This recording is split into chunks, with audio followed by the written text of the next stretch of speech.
एह बार उहे डीजे में नाची ले लहा तुम डोज के भाई जी। अभियो ससुरा बाटे करोना मास्क लगा ली भाई जी।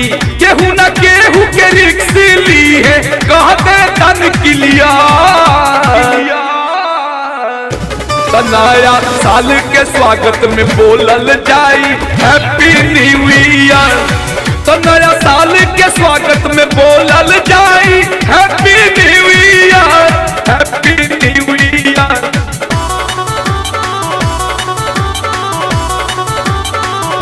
तो नया साल के स्वागत में बोलल जाई happy new year,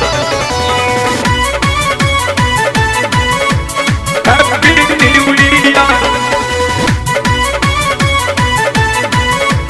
happy new year. भेज पानी धनंजय चला नॉन भेज जे पानी केदार बोला। पत्तल गिलास सिलेंडर साफे आशीष जी गाड़ी में थाला। जल्दी करे भैया हैप्पी न्यू ईयर।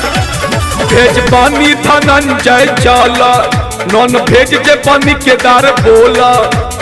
पत्तल गिलास सिलेंडर साफे आशीष जी गाड़ी में थाला। रिजवान जी धमाल मचाई डीजे बजा के रात भान। नया साल के स्वागत में बोलल जाई हैप्पी न्यू ईयर। तो नया साल के स्वागत में बोलल जाई हैप्पी न्यू ईयर।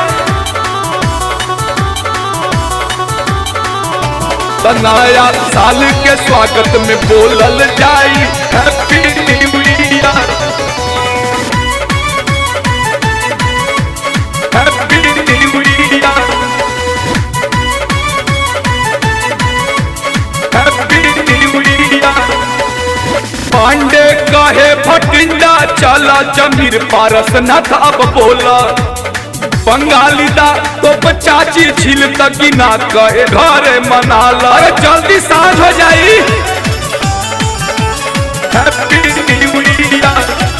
ए हो अंडे कहे भटिंडा चला जमीर पारस न था अब बोला।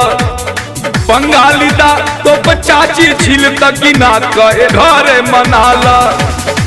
अवन सिंह कहे दूर चला जहां मन हो जाई हरिहर। नया साल के स्वागत में बोलल जाई हैप्पी न्यू ईयर। तो नया साल के स्वागत में बोलल जाई हैप्पी